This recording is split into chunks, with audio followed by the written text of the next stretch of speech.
We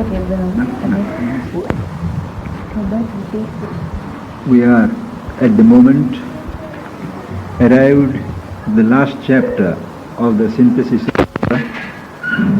which we have been studying for over 2 years, if I remember right. The last chapter has for its theme the supramental time sense. We have been discussing how the kind of knowledge that is yielded by the supramental sense differs from the knowledge that the physical senses yield. Here we come to the question of feeling of time, experience of time, timelessness.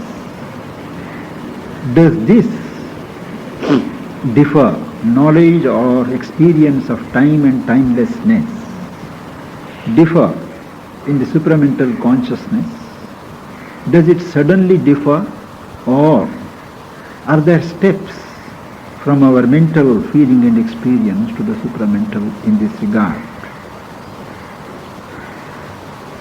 It is a fact that as things stand, the timeless infinite above and around, and the infinite in time, that is what we call time, they are coexistent. We say coexistent because it has been the experience of many spiritual figures, people who have arrived at definite spiritual realizations, that within they can be conscious of the eternal, the timeless. But on the surface, they deal in terms of time. So both are accessible, even in our existing state of things. When our mind tries to experience this timeless infinite, what happens? The mind is unable to keep itself in functioning state, functioning in the normal sense. When it goes beyond a certain level,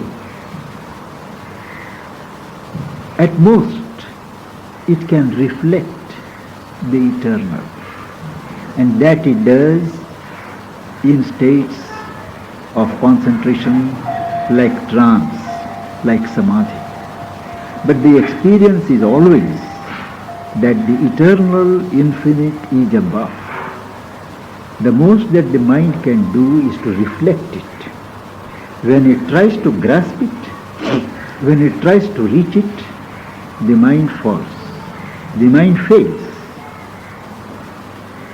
And to make it normal, to make the sense and feeling of the eternal normal here is not possible in the formula of mind.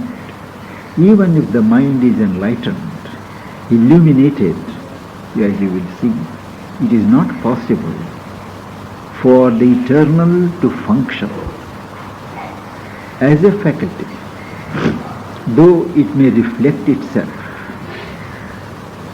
It is only in the supramental consciousness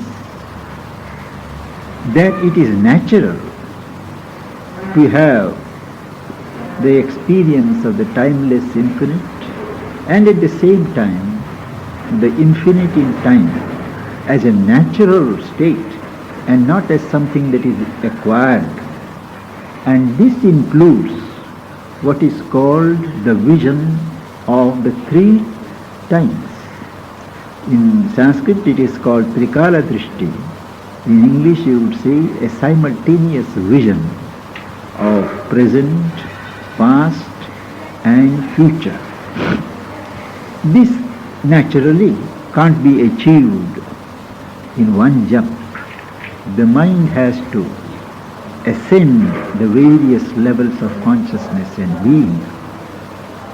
And we start with our ignorant mind, and for our ignorant mind, knowledge is something which is outside. It has to search for it, it has to grope for it and acquire it. But as it ascends, as rays of higher knowledge or light fall upon it, something is awakened, and the mind becomes aware that the true knowledge is within, not without. Outer circumstances, outer occasions for knowledge, they become only occasions for the inner awakening. And that is because the mind in such times is in tune, if it is not one, with the universal mind.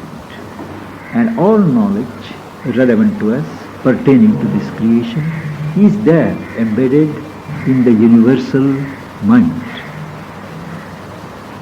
All truths are perceived there, though all are not simultaneously present, because that will cause confusion.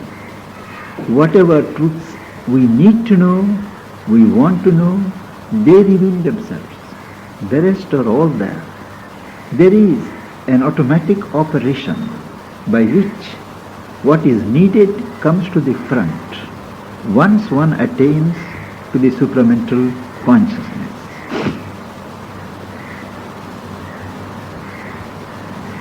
In the ignorant mind, that is mostly the human mind as it is today, the infinite in time, it does not have, the ignorant mind does not have control or possession of the infinite time.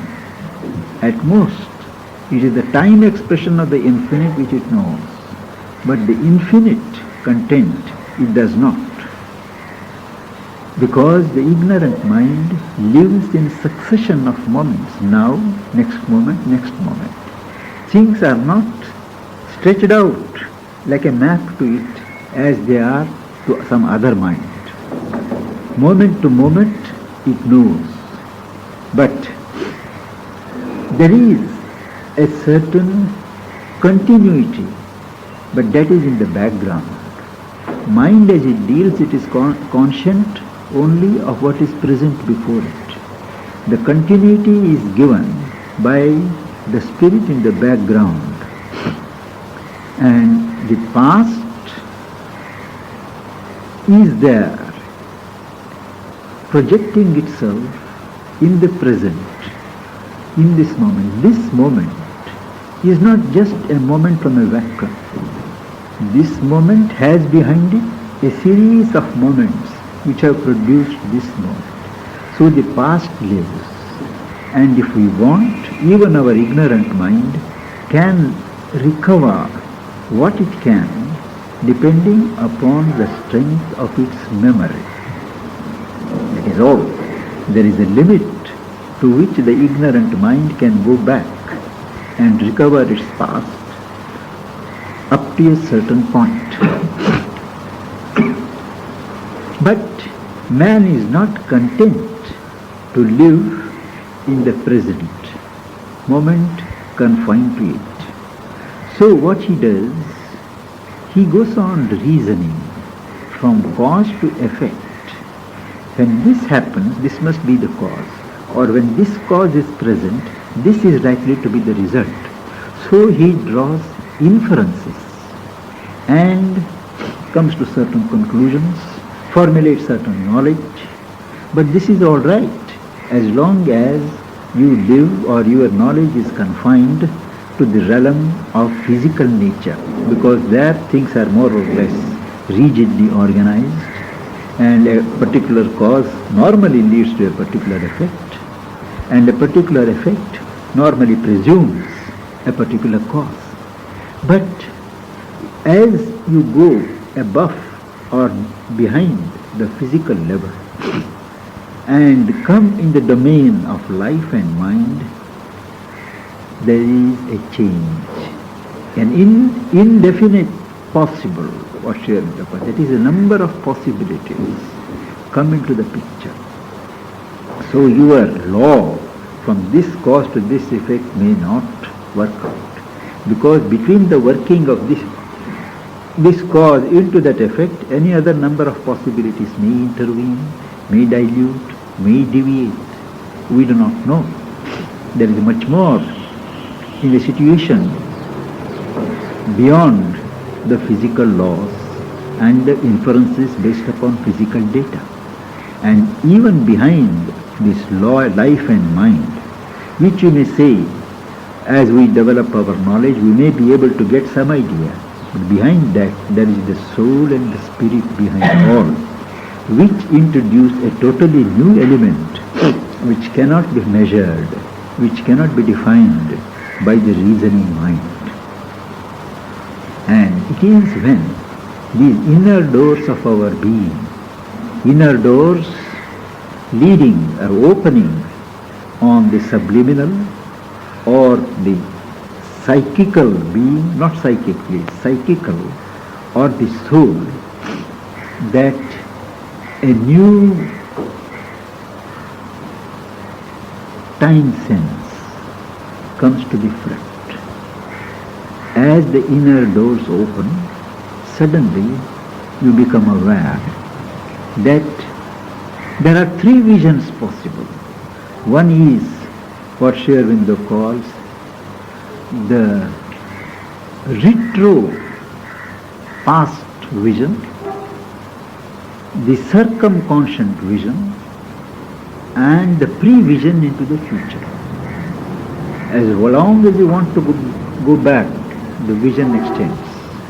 Around also, not immediately what you see physically around before you, but quite outside the physical range of possibility of vision, you see things. And also into the future. But these are likely to be mixed. Our vision, we may see all right, but our interpretation or even our physical seeing and rendering of the vision in terms of the physical understanding, it is liable to be interfered by many factors. And it is only an intuitive discrimination that can sift things. This is the true vision and this is a mixture. For that we have to go beyond the highest levels of the mind. We have to go reasoning mind, and we have to cultivate and organize the working of intuition.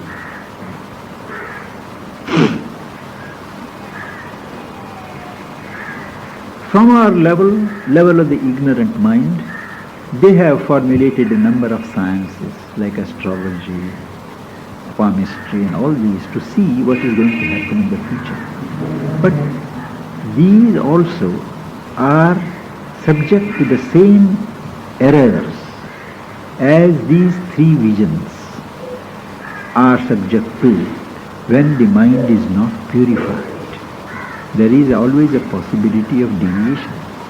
It is a fact, Sri Aurobindo says, that number of systems of correspondences between planets and things, between this thing and that thing, they are all there.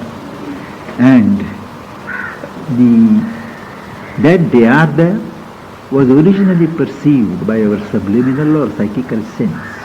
Afterwards came forward the mind, logical mind, the mind of intelligence, to regularize, to systematize and build up these sciences. To these sciences, he points out,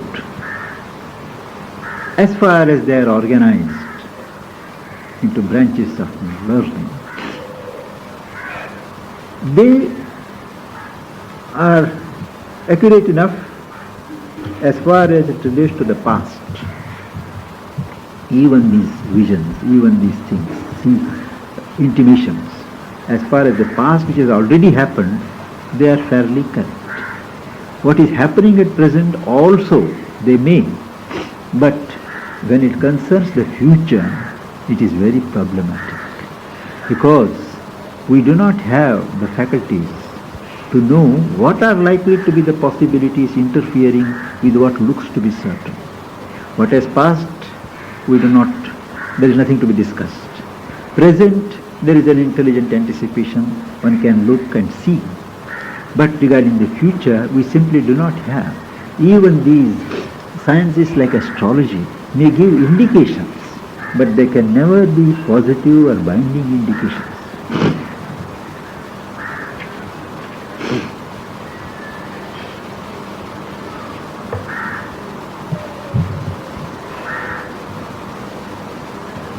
The true knowledge of the past, the present and the future can be got only when the psychical consciousness and the psychical faculties, for all practical purposes you can say these are the deeper subliminal faculties, when they are awake, and the past, the present and the future, they pass before it as images. Now images are not only visual images. There are what are called even auditory images. And there are other kinds which we can't describe in human language, but only those who experience it know. But there are images and images. Now stereo sounds a warning. This everyone should note. He says, even when this psychical and the subliminal things are there awake, and the images come of the past, say, all the images that come need not necessarily be the images of what has taken place. They can also be images of what tried to take place. Images of what somebody wanted to take place at different levels. So they are all mixed up. And when we say it has appeared, it must be true, it is need not to be. Similarly, in the present, there are a number of things going on, struggling for supremacy. All those images may appear. Similarly, in the future, the likely possibilities, all those images may appear. Which one is going to come to succeed, we do not know. For that, at any rate, for the past and the present, we must have that psychical discrimination, intuitive discrimination, to say that this fructified, the others tried but failed. So this is the thing which I don't think any other seer has said. Why there is this confusion? Why this possibility of being misled? That all that has gone on is recorded somewhere. A race.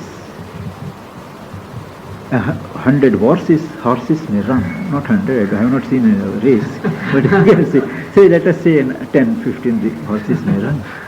But one horse only wins. But the whole vision in the etheric atmosphere, the whole thing is stamped. So when we see this horse, that horse, that horse. But we can't say. But an intuitive discrimination, it goes to the truth. That may be, but this has won. So an ordinary mind can't arrive at that certainty. The certitude can be given only by the intuition. A supramentalized intuition, as you will see later. Because even of intuition, there are grades. There is an intuition that works through the mind. There is an intuition that works through the vital. There is an intuition that works in a mixed mind.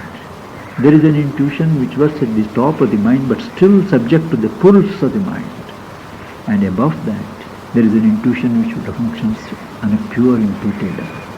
And for a pure intuitive level, outside the range of these lower pulls, that becomes possible only when the supramental light starts functioning on the intuitive plane.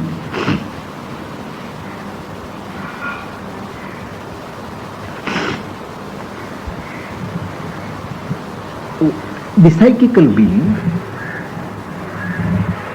can, to a great extent, grasp these truths.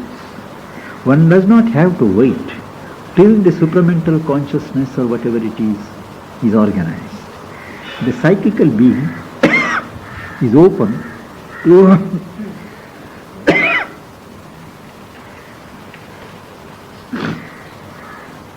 nations from the universal. It is not confined to the individual skin, individual frame, but it spreads out, stretches out into the universal. So, intimations from the universal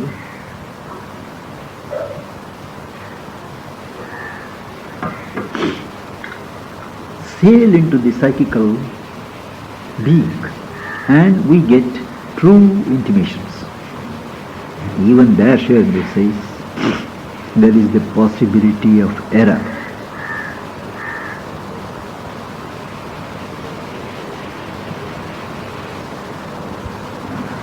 Because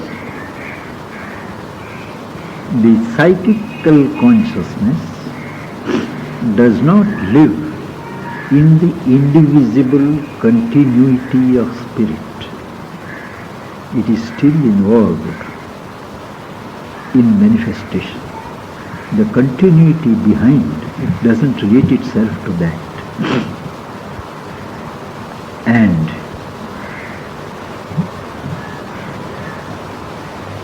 even what comes as intimation from the universal being, it is mixed. It partakes of certain obscurities in universal nature.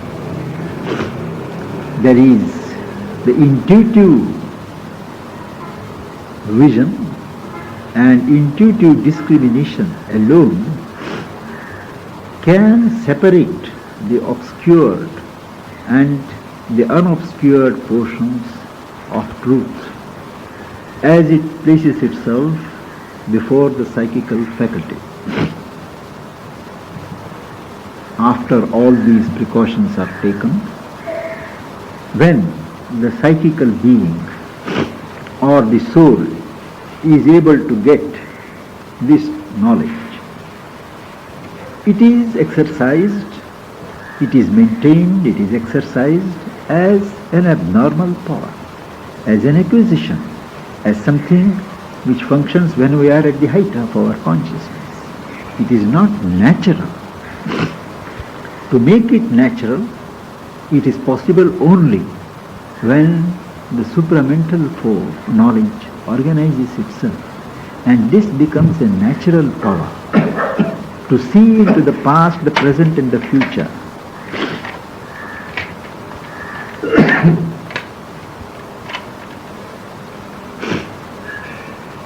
But as I said before, there has to be a progressive intuitivization, replacing the ignorant mind. The ignorant mind is made to yield to an enlightened mind. A mind that seeks knowledge from outside has to be replaced by a mind that seeks knowledge inside. And once that is there, the mind is universalized, open to the working of the universal mind. It is only thereafter that it can lay itself open to the working of intuition. Even when the intuitive faculties start functioning and our mind, purified mind maybe, reflects the intuitive truths, intuitively grasped truths, there are mixtures. And Sri Aurobindo says that these mixtures, for instance, lie first in the stress of will.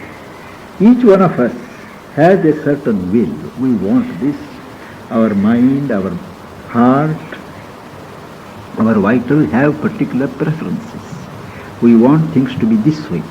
Now, however consciously we may keep out this element, subconsciously these things enter into the situation and prejudice the inclination of what we perceive. And there are always suggestions not from ourselves, but suggestions in the universal atmosphere. Many people think. We may have thought some time back. All these are stored in the universal atmosphere. And these suggestions constantly bang upon our mental walls. So when the intuition reflects itself also, these suggestions act and we understand or interpret without being aware that these suggestions have already got involved in our understanding apparatus.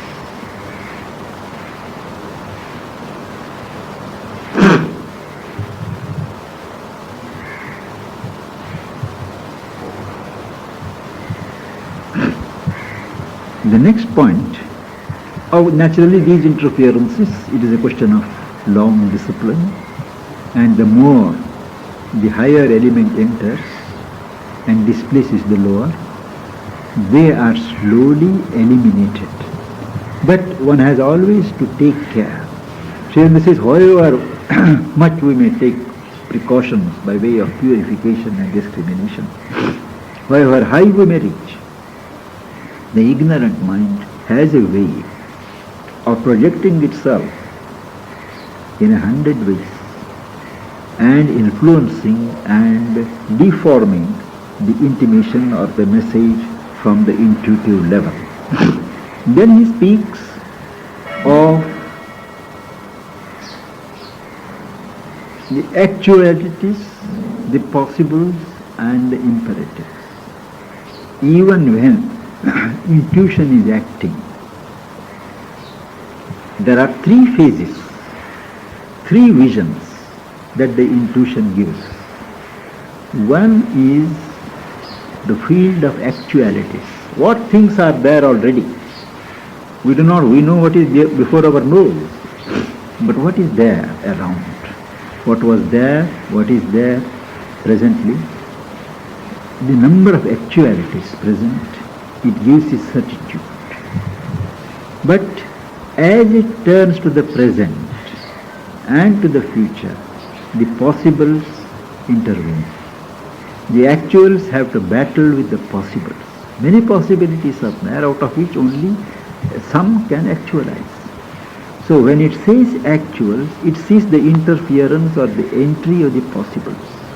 And it may not exactly be able to say that this is that. But it has to go a little beyond. And there is the realm of what are called the imperatives.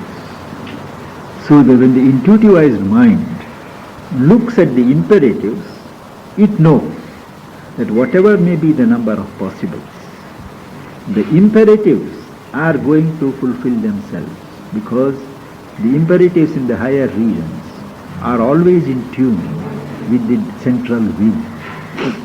So whatever the number of actuals, whatever the possibles that are striving to actualize themselves, seeing the imperatives, the intuitivized consciousness is able to say this is going to happen. It's a question of time. But even when the intuition at its highest has a grasp of all these three visions, ultimately it has to function and report to the mind. Our mind only has to understand and grasp the message. It is subject to mental conditions and limitations, because our mind, after all, is not in possession of knowledge, but it receives the knowledge from the intuition. The mind is still a receiving instrument. The mind has to be progressively uplifted, as I said, from the ignorant mind to the enlightened mind, the universal mind, and the intuitivized mind. Then the intuitivized mind again has different number of so many powers, like inspiration, like revelation of truths, and then what is called the mind of knowledge.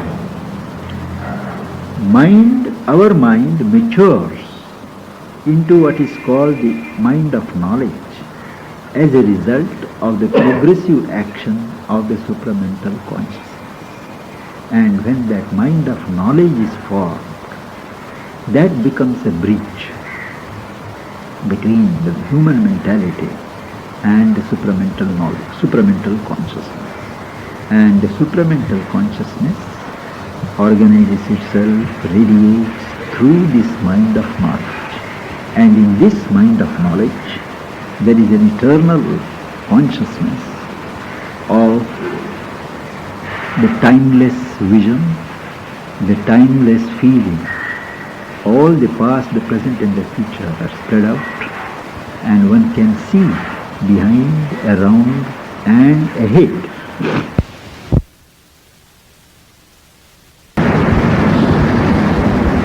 It so happens that this morning is the 25th of December, and it further so happens that therefore I have